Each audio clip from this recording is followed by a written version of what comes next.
The Sleeping Beauty in the Wood. From the French tale by Charles Perrault.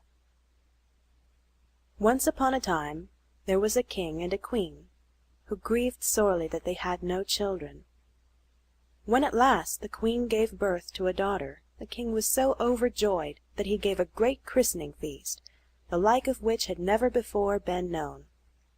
He asked all the fairies in the land, there were 7 all told, to stand godmothers to the little princess, hoping that each might give her a gift, and so she should have all imaginable perfections. After the christening, all the company returned to the palace, where a great feast had been spread for the fairy godmothers. Before each was set a magnificent plate, with a gold knife and a gold fork studded with diamonds and rubies. Just as they were seating themselves, however, there entered an old fairy, who had not been invited because more than 50 years ago she had shut herself up in a tower, and it was supposed that she was either dead or enchanted. The king ordered a cover to be laid for her, but it could not be a massive gold one like the others, for only 7 had been ordered made. The old fairy thought herself ill-used and muttered between her teeth. One of the young fairies, overhearing her, and fancying she might work some mischief to the little baby, went and hid herself behind the hangings in the hall, so as to be able to have the last word and undo any harm the old fairy might wish to work. The fairies now began to endow the princess. The youngest, for her gift, decreed that she should be the most beautiful person in the world. The next, that she should have the mind of an angel. The third, that she should be perfectly graceful. The fourth, that she should dance admirably well. The fifth, that she should sing like a nightingale. The sixth, that she should play charmingly upon every musical instrument. The turn of the old fairy had now come, and she declared, while her head shook with malice, that the princess should pierce her hand with a spindle and die of the wound. This dreadful fate threw all the company into tears of dismay, when the young fairy, who had hidden herself, came forward, and said, "Be of good cheer, king and queen, your daughter shall not so die. It is true I cannot entirely undo what my elder has done. The princess will pierce her hand with a spindle, but instead of dying, she will only fall into a deep sleep. The sleep will last 100 years, and at the end of that time a king's son will come to wake her."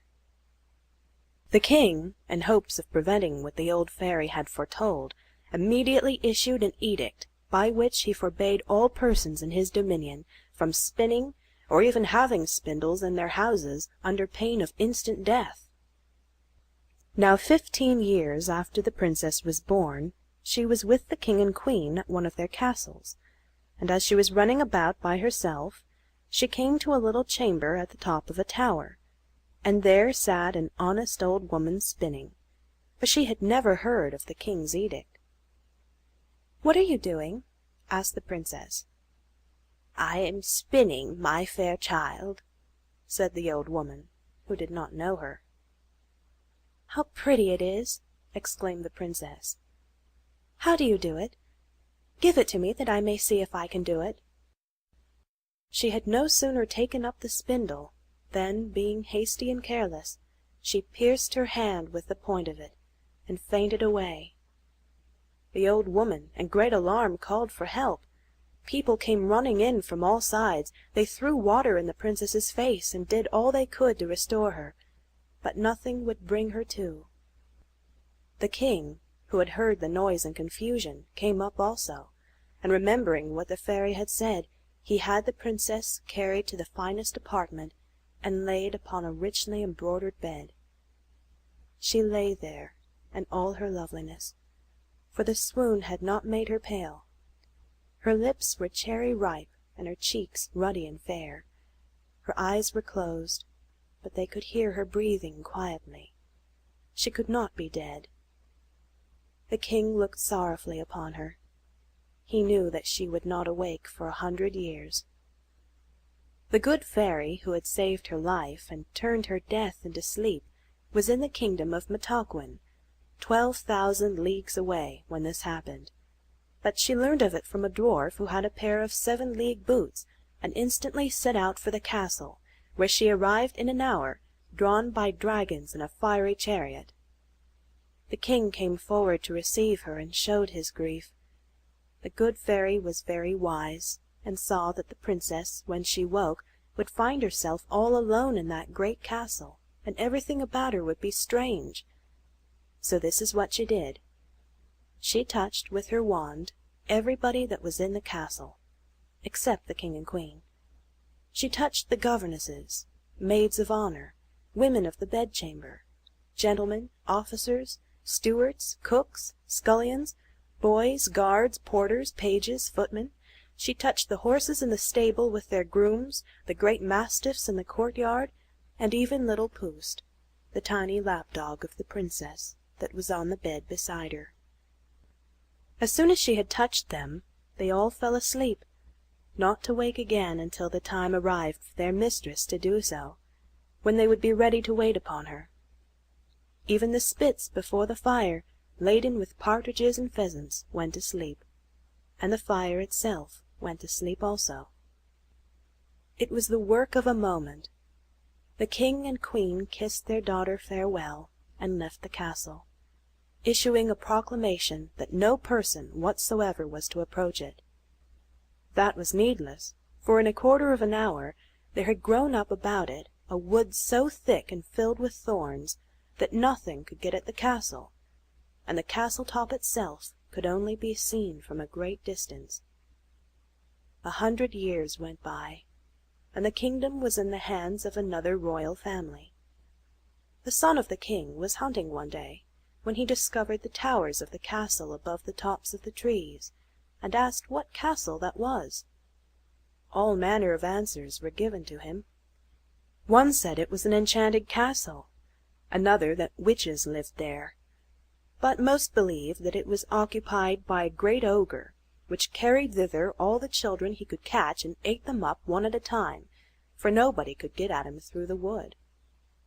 The prince did not know what to believe, when finally an old peasant said, "Prince, it is more than 50 years since I heard my father say that there was in that castle the most beautiful princess that ever was seen, that she was to sleep for 100 years, and to be awakened at last by the king's son, who was to marry her." The young prince at these words felt himself on fire. He had not a moment's doubt that he was destined to this great adventure, and full of ardor he determined at once to set out for the castle. Scarcely had he come to the wood, when all the trees and thorns which had made such an impenetrable thicket opened on one side and the other to offer him a path. He walked toward the castle, which appeared now at the end of a long avenue, but when he turned to look for his followers, not one was to be seen. The woods had closed instantly upon him as he had passed through. He was entirely alone, and utter silence was about him. He entered a large forecourt, and stood still with amazement and awe. On every side were stretched the bodies of men and animals apparently lifeless, but the faces of the men were rosy, and the goblets by them had a few drops of wine left. The men had plainly fallen asleep. His steps resounded as he passed over the marble pavement and up the marble staircase. He entered the guard-room. There the guards stood drawn up in line, with carbines at their shoulders, but they were sound asleep. He passed through one apartment after another, where were ladies and gentlemen asleep in their chairs or standing. He entered a chamber covered with gold, and saw on a bed, the curtains of which were drawn, the most lovely sight he had ever looked upon. A princess, who appeared to be about 15 or 16, and so fair that she seemed to belong to another world. He drew near, trembling and wondering, and knelt beside her. Her hand lay upon her breast, and he touched his lips to it. At that moment, the enchantment being ended, the princess awoke, and looking drowsily and tenderly at the young man, said, "Have you come, my prince? I have waited long for you." The prince was overjoyed at the words, and at the tender voice and look, and scarcely knew how to speak. But he managed to assure her of his love, and they soon forgot all else as they talked and talked. They talked for 4 hours, and had not then said half that was in their heads to say. Meanwhile all the rest of the people in the castle had been awakened at the same moment as the princess, and they were now extremely hungry. The lady-in-waiting became very impatient, and at length announced to the princess that they all waited for her. Then the prince took the princess by the hand. She was dressed in great splendor, but he did not hint that she looked as he had seen pictures of his great-grandmother look. He thought her all the more charming for that. They passed into a hall of mirrors, where they supped, attended by the officers of the princess. The violins and hautboys played old but excellent pieces of music, and after supper, to lose no time, the grand almoner married the royal lovers in the chapel of the castle. When they left the castle the next day to return to the prince's home, they were followed by all the retinue of the princess. They marched down the long avenue, and the wood opened again to let them pass. Outside they met the prince's followers, who were overjoyed to see their master. He turned to show them the castle, but behold, there was no castle to be seen, and no wood. Castle and wood had vanished. But the prince and princess went gaily away, and when the old king and queen died, they reigned in their stead.